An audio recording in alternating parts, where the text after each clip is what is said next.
The top stories: Ethiopian diaspora community pledged to maintain support for the nation.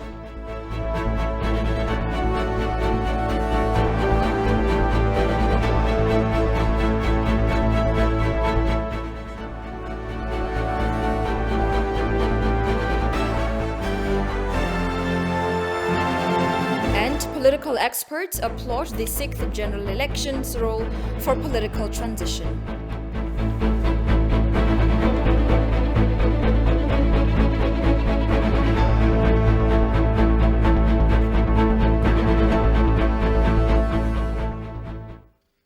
Hello, many thanks for joining us. You're watching Addis News Hour with the news. I'm Tabitha John. Do stay with us. Prime Minister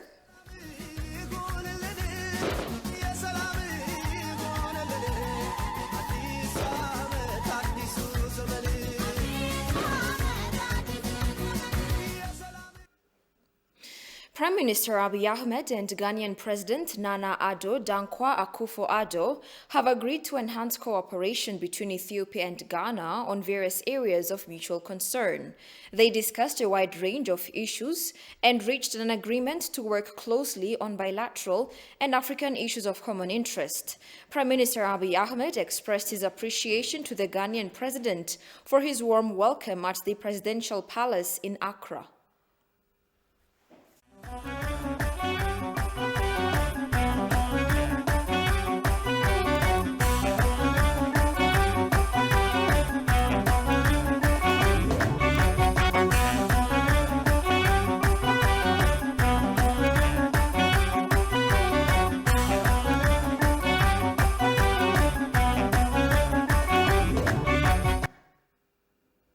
Members of the Ethiopian diaspora community said they have played an immense role in combating diplomatic pressure over the past year.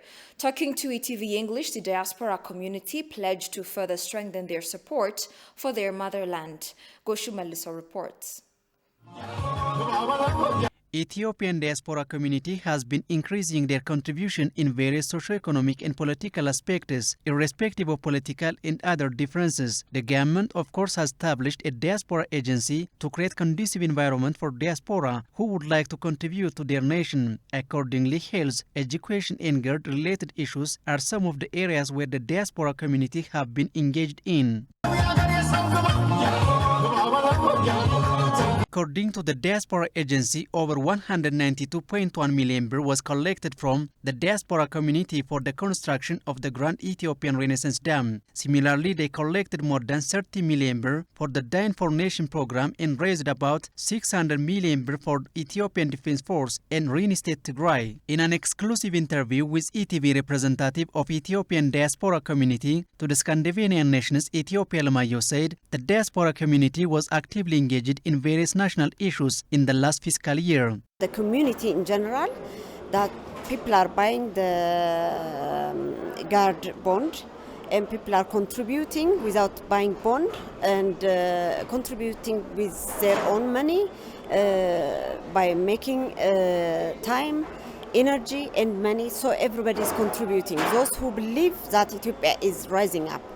Me personally also, I have contributed for about 200,000 Ethiopian birr through the bond. It's not only about me, it's about everybody is contributing in any way possible. All diasporas, those who believe in Ethiopia, they are contributing their time, they are contributing their money, they are contributing their energy and knowledge. So believe in us, and we are working hard day and night. Zodu Mengste, who came from Great Britain, said the diaspora community is challenging the international community using the facts on the ground. The Americans and the British, the Europeans, they did very bad things to our community, especially for the Ethiopian government.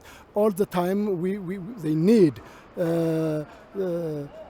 just like a slave. All African countries, they assume still now colonized by themselves, but that's not true. But our history is showing us, the victory of Adwa is the main important thing for Africans, not only for Ethiopians, for Africans and all over the black people. So we proud our country, we supported our countries, a lot of educated people in all over the world. We supporting our government. If the Ethiopian government is a peace and a reconciliation with the others groups.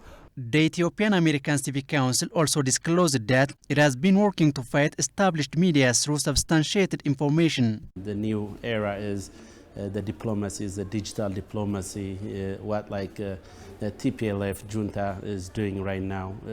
They're mobilizing their group and they're sending disinformation or totally untrue or biased information. They feeding to the Westerns. So basically, Ethiopian American Civic Council is defending the country by providing what's actually happening in the ground, what's the reality here in Ethiopia. Zodu underscored that Ethiopian diaspora community put pressure erroneous reports by established media to be cancelled after they publish. The junta, they are a good coalition with the international media, yes, BBC, CNN, Al Jazeera, and all the international known medias are all the time they supporting the negative things about Ethiopia. They don't need to broadcasting the very good things and important things about Ethiopia. So because of that, the world they assume Ethiopia is very, very corrupted and there is no completely human rights. They are abusing by the militaries of Ethiopia or by the Ethiopian government. That's completely is false. The Tigrayans, we don't need to killing anyone, any innocent people, by any means, whether the Ethiopian military defense or others. We don't need they don't need that. But, in Amhara, in Oromia, in Somalia, in Afar, it's a lot of people was killed by the Tigrayans junta. But this problem is never been mentioned by the international medias. The Ethiopian diaspora and the Ethiopian medias, we struggling to avoid this misinformed information broadcasted by the other media. So already we connected all Europeans who living in Europe, in America, and the Middle East. We working together. Ethiopian diasporas vowed to further strengthen their support for their motherland. Council for Ethiopian Diaspora Action (SEDA) says some 500 Ethiopian diaspora are to visit their home country Ethiopia by the coming new year. A delegation which coordinates the visit of Ethiopian diaspora arrived in Addis Ababa on Wednesday. The diaspora community, drawn from different continents, are expected to visit selected historical sites and the Grand Ethiopian Renaissance Dam. Tourism Ethiopia Director Seleshi Girma said that the diaspora community has significant role for the growth of tourism sector. The diasporas does mean a lot for the Ethiopian tourism development in general. So we need them. We need them to come and be an evidence and give testimony to the rest of the world that Ethiopia is a big country, though there are some areas where there is a challenge to visit, but majority of the Ethiopia is a safe touristic zone, safe tourist corridor, whereby people can travel, people can even invest. So that's the meaning we want to use the opportunity and to pass a message to the rest of the world. The visit will create an opportunity to invest in hotels and lodges, Seleshi added. We have conflicts in the north tip, whereas the south, the west, the east, and the central part of Ethiopia is still safe zones, safe corridors for people to visit touristic places, for people to have conferences, for people who are interested, to visit families, or for people who are interested to invest in something else. We know that Ethiopian diaspora has a lots of contribution investing in lodges, in resorts, in hotel, restaurant business, in tour operation business too. The diaspora community is expected to correct the short-sighted view against Ethiopia, build Ethiopia's image, and curb defamation. The diasporas are here basically to create, an impression that the Ethiopian government needs the international community support. And secondly, some of them were not able to visit the country for the past 29, 30 years. So now they are here, and accordingly they would love to see what are the changes in the past years and to also experience the touristic places that they can see in the 5 circuits I have mentioned earlier. The third agenda they have is to also build the image of the country in the outside world, as some of the international media were defaming what Ethiopia is today. Today, the United States of America donated 46 cutting-edge tuberculosis testing machines worth 46 million birr to the people of Ethiopia. At the handover ceremony, the U.S. ambassador to Ethiopia, Gita Pasi, said the long-standing partners of the Ethiopian people, the American people, are proud of this enormous step towards eliminating tuberculosis in Ethiopia once and for all. These new machines will reduce the time it takes to diagnose TB across the country from 2 days to 2 hours. Faster testing is key to finding and successfully treating 90% of TB cases nationwide. Today's donation of testing machines provided by the USAID, U.S. Agency for International Development, is just a part of the United States investment of over $4.2 billion in development aid in the last 5 years alone.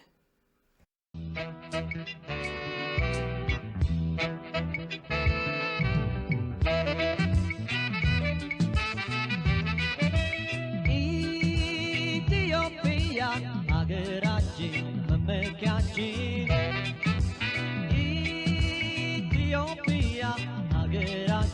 መመኪያችን ኢትዮጵያ ሀገሬ የኔስ መመኪያ ኢትዮጵያ ሀገሬ የኔስ መመኪያ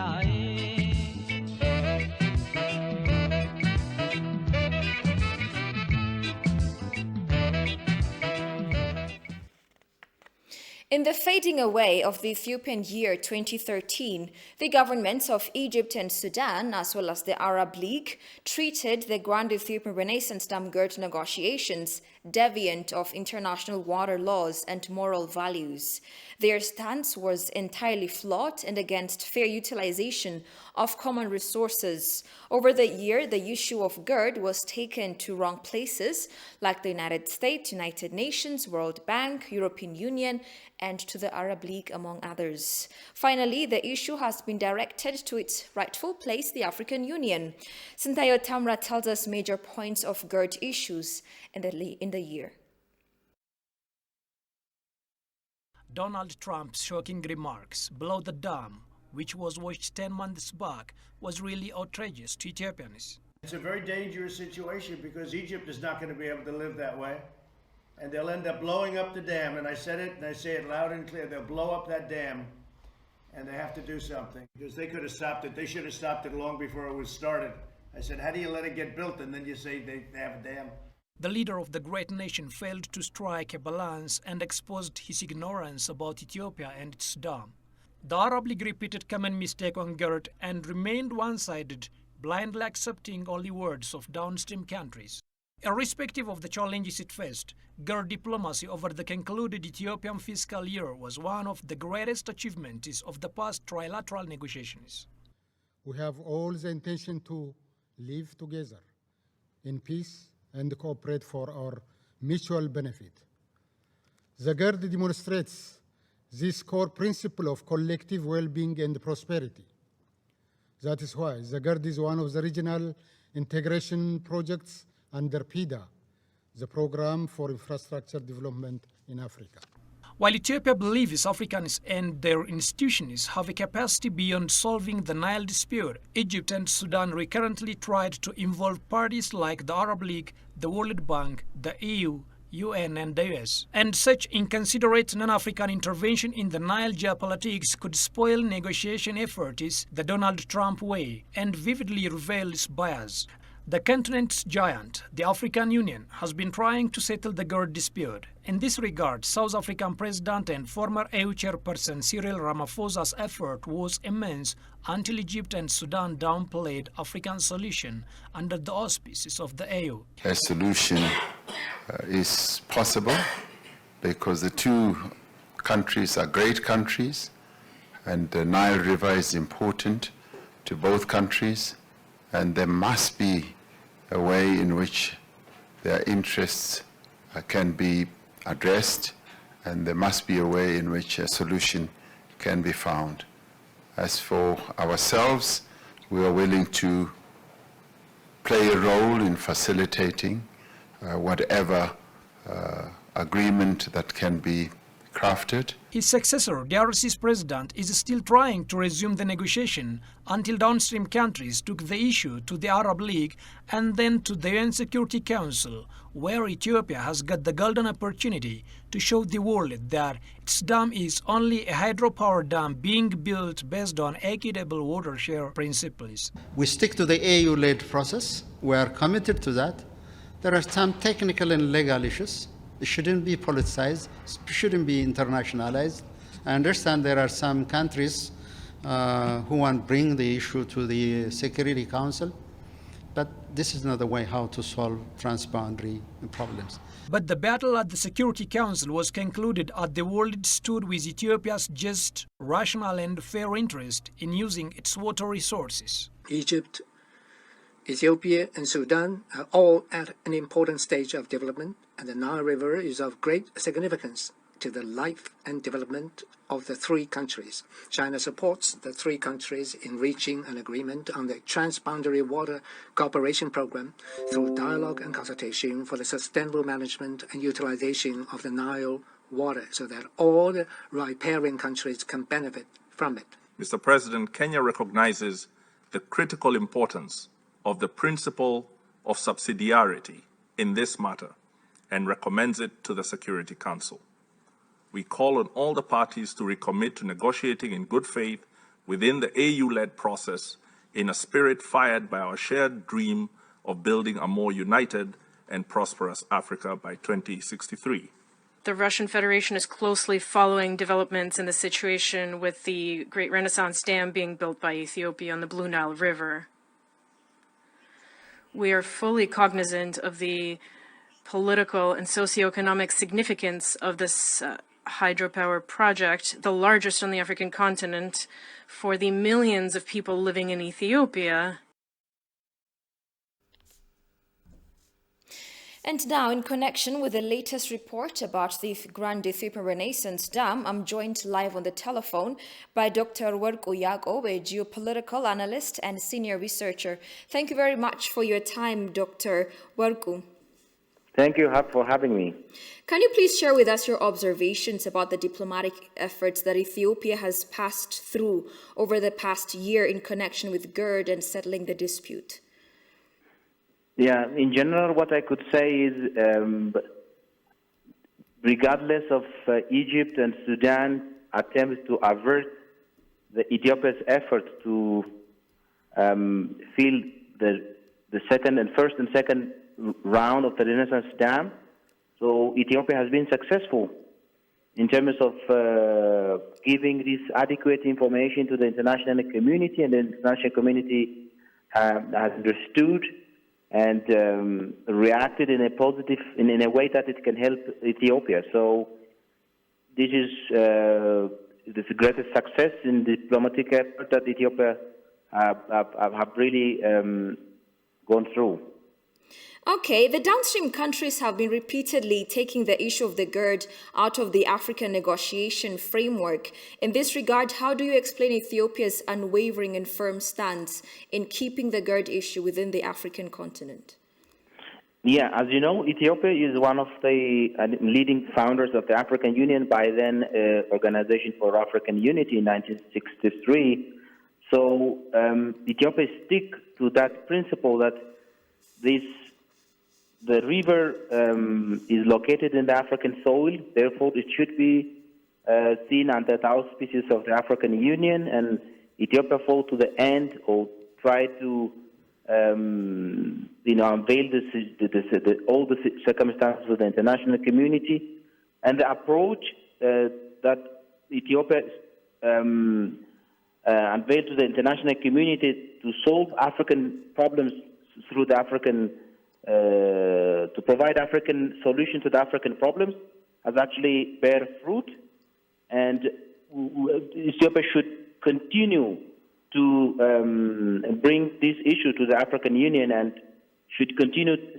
This thing has to do to be solved through the African Union. All right, Dr. Warko Yako, a geopolitical analyst and senior researcher, thank you once again. Thank you for having me. Although the Ethiopian year of 2013 was turbulent and eventful, the nation has managed to hold its first free, fair, and credible national election by June this year. Ethiopia had to postpone the event twice, first due to the coronavirus pandemic, and later because of security issues. Talking to ETV English, a political expert and a lawyer said the sixth general election was an exemplary and fundamental move to bring legitimate government in Ethiopia. Habtamu Ashagre has the following recap about the elections in June. Based on the 1995 constitution, Ethiopia needs to hold the national elections every 5 years. These are the national, parliamentary and regional elections. The general and parliamentary election of June 2021 remain one of the outstanding events in the Ethiopian year of 2013. As a result, Abiy's administration has been undertaking massive institutional reform activities by appointing Burtukan Mideksa, an opposition leader turned reformist, as the new chair of the National Election Board of Ethiopia. Despite preparations, the nation postponed the event twice. The nation was given forces to delve into a constitutional interpretation for choosing a path not clearly stated in the constitution. After the massive political reform across the country, the federal government called upon exiled political parties, and the numbers of contesting political parties have been increased. The sixth general election is also critical to the nation in remedying socio-economic as well as other critical challenges across the country. Although the nation held this event with the view to democratically elect its leaders, there were some Western plotters to thwart the process. The past election is the first and ever election for me as Ethiopian citizen. Those people behind the curtain, they don't want to see such type of democratic election in Ethiopia.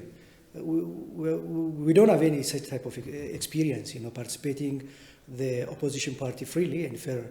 It's clear that the nation needs to be, organized and led by a responsible government. While some ranted about Ethiopia not being ready for the event, other Western-backed actors suggested Ethiopia hold a nationwide political dialogue to resolve political tensions prevalent in the nation. Some Western and European countries have also gravely miscalculated the domestic matter of the nation and intervened against Ethiopia. These Westerns, they have trying, snatching our resources, natural resources or something. We have abundant resources. So they don't want to see elected legitimate government here in Ethiopia. So even if those Westerns, they are not participated or giving the recognition for the past election, Western countries, they are talking about the democratic election, about the democratic and fairness and free election. The only thing is they don't want to see such type of government in Ethiopia or somewhere other areas in Africa or in developing countries. Many Ethiopians, I'm not the only one, pretty much every Ethiopian believes the same, that these Western powers have a clearly visible agenda against Ethiopia, the Ethiopian government and the Ethiopian people. The debates and campaigns have helped Ethiopians judge the competent parties for who they really are. The televised debates and rallies also reflected the vibe of the moment. While the overall electoral process remains peaceful, it was far from free. Thus, some electoral irregularities have been reported by some contesting political parties for Nebe, and they showed the democratization process in the country. I believe we had a chance to fix those, limitation of the law, which was major in its sense. My expectation is that it would hopefully, with minor difficulties, would be completed in a credible way. That's what we are hoping. That's what we are watching very closely. The board itself admitted on polling day that some serious irregularities were observed in Amhara and Southern Nation National St. Peoples of Ethiopia in particular. According to scholars, the sixth general election brings a legitimate and intact government that helps to manage the recent instabilities across the nation. There have been appeal within some election stations. They have been appealed and accepted some of them. So this is, I think, as we can take as a referendum for Ethiopia. The engagement of civic societies and international institutions in the electoral process are an important element to say the sixth general election is quite free, fair and democratic. While Western actors were largely absent due to their own self-interest, the AU and other observers played a critical role. CSOs, civil societies, has been participated on it, and even if the European members were, trying to be part of it as an observer, they were not giving us the recognition for the election. According to the information obtained from NEBE, shows close to 55 contesting political parties have participated in the sixth general election at regional and national level. It is to be recalled that the National Electoral Board has announced delay in some constituencies across the nation and the whole Somali state, where the election will take place in late September. Local officials in Ethiopia allege that TPLF forces have killed more than 120 civilians in recent days, following battlefield losses in what would be one of the deadliest massacres of the country's 10-month war.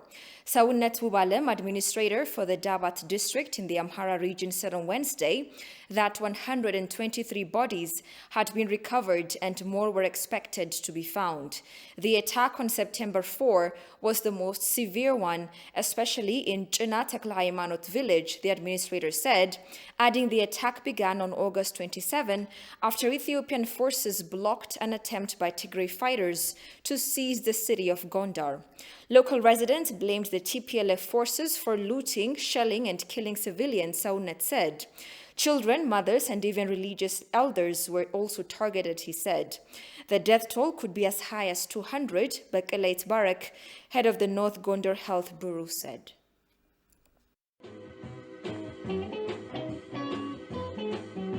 Shigud Matresun Angetota Yade Gorgesela Dem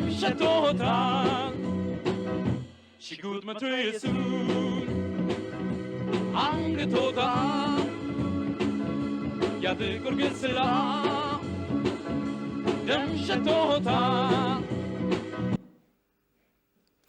Amid the war effort to stamp out the terrorist TPLF, the coronavirus pandemic is beginning to take its biggest toll across the nation. COVID-19 is showing a sharp rise, with the daily infection number already passing the 1,000 mark. During the ending Ethiopian year of 2013, the nation lost some renowned personalities due to the pandemic. Ethiopia's Ministry of Health has warned that the Delta species affect all ages, leading to serious illness. Let's have a look at the following recap compiled by Kasahun Chani.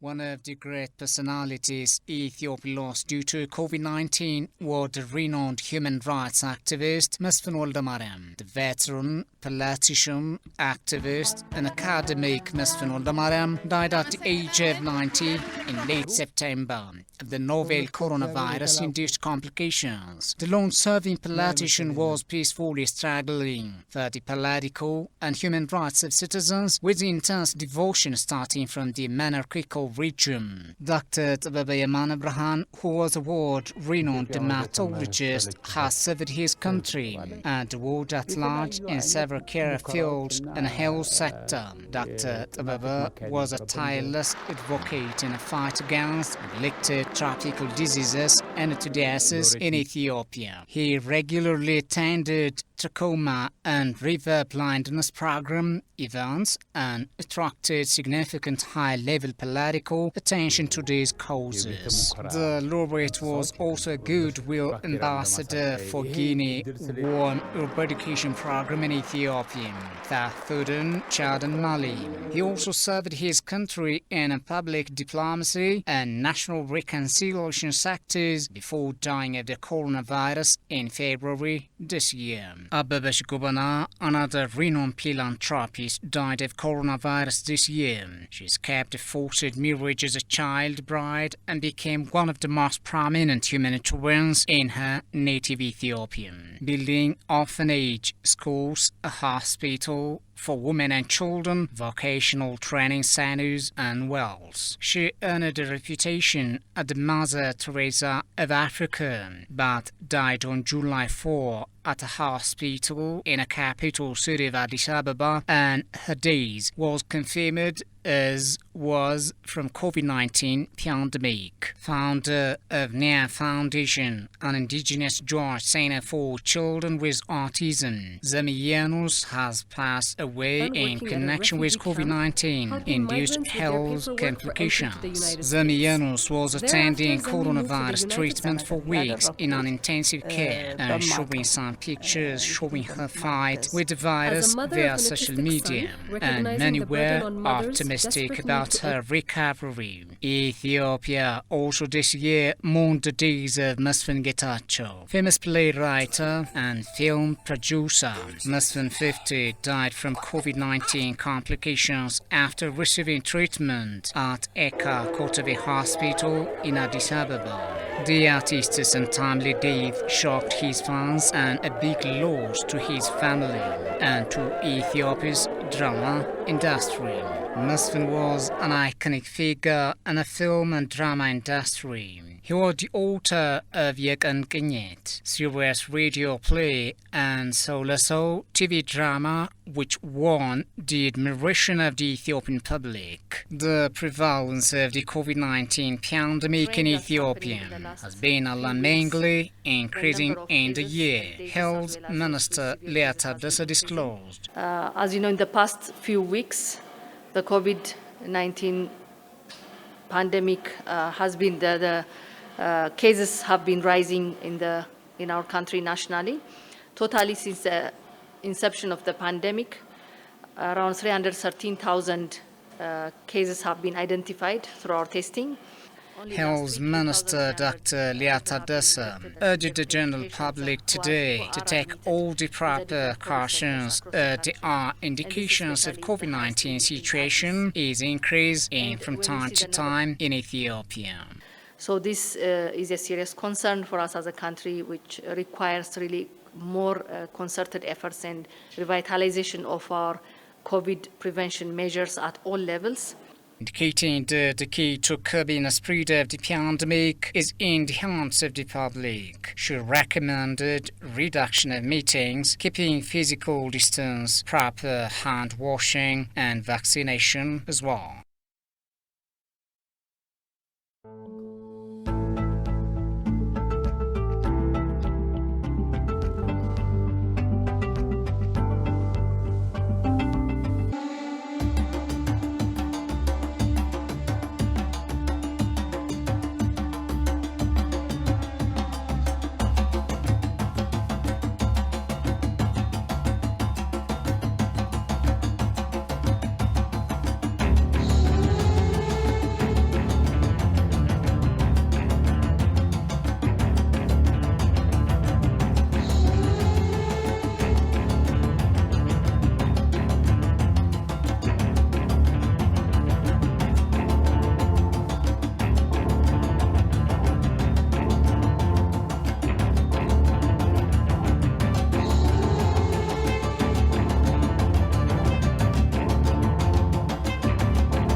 finally, Kenya's demand for medical oxygen has hit critical levels, with growing numbers of seriously ill COVID-19 patients due to the Delta variant of the coronavirus. Kasahun Chane has more from Africa News. Ethiopian social enterprise that manufactures medical oxygen is planning to double air output in a bid to meet demand. We are finding this as a difficult time, and getting this oxygen has been a hassle. Sometimes you've been going so low that you go to other hospitals, you go to other places to get oxygen. The Nairobi-based business produces oxygen by using a natural source to separate oxygen and nitrogen from the air. However, this method produces rather small quantities, leading to Ethiopia's intention to invest $1.5 million in order to switch to an air separation unit that will produce liquid oxygen. It will try to produce 20 tons per day. The new oxygen quotas will be made by raising funds through international financiers. In the month of August, when we had more cases that I would say Delta variant related, the demand went even further. So for some of them, you see an increase from a demand of 40 bottles a day to as high as 200 bottles a day. So we've reached a point in Kenya where the demand for oxygen from our hospitals was higher than the total production capacity within the country. Bernardo Layo, a physician and founder of Ethiopian, says it won't be easy as the pandemic has significantly increased the demand for oxygen and components essential for air production. Ethiopian supplies 200 hospitals in Kenya. However, despite having 3 plants strategically set up to reduce the cost, there is already over 10 times more than most countries. Olaya said, meeting demand seems beyond reach. At K Hospital in Nairobi, the usage of medical oxygen cylinders increased from 3 to 8 per day. Staff said they needed to look for oxygen from other hospitals whenever they ran short of supplies. You're watching Addis News Hour, a quick reminder of the day's headlines. Ethiopian diaspora community pledged to maintain support for the nation.